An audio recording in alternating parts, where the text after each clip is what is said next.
arahan Kementerian Pelajaran Malaysia melalui unit pendidikan pencegahan dadah bagi menyokong sambutan Hari Anti Dadah dekat kebangsaan. Jadi kita pun diseru mengadakannya di peringkat sekolah kita.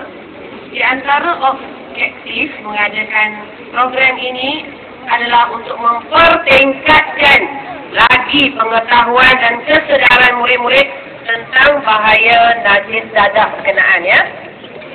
Terusnya untuk mendidik murid-murid tentang keburukan dadah awal peringkat prasekolah lagi. Dengar baik-baik, ya. Kemudian untuk menyemai dan menanam sikap untuk membenci dan menjauhkan diri daripada dadah. Terusnya untuk melahirkan murid-murid yang bersih dadah dan berakhlak mulia.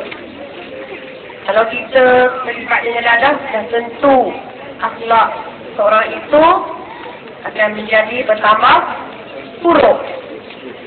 Kalau kamu tengok dalam televisyen, rupa penagih dadah macam mana?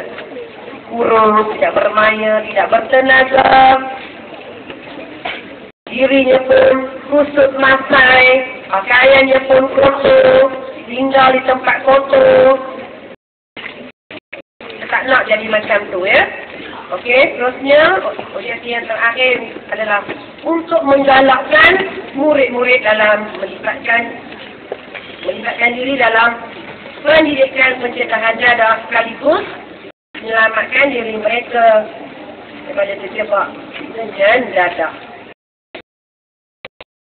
Jadi bagi sekolah kita, di antara aktiviti yang akan kita jalankan pada minggu ini adalah program 5 minit anti dadah, pertandingan melukis poster, kuis anti dadah, pertandingan mewarna, ceramah anti dadah, kuis spontan dan mengadakan hidup anti dadah.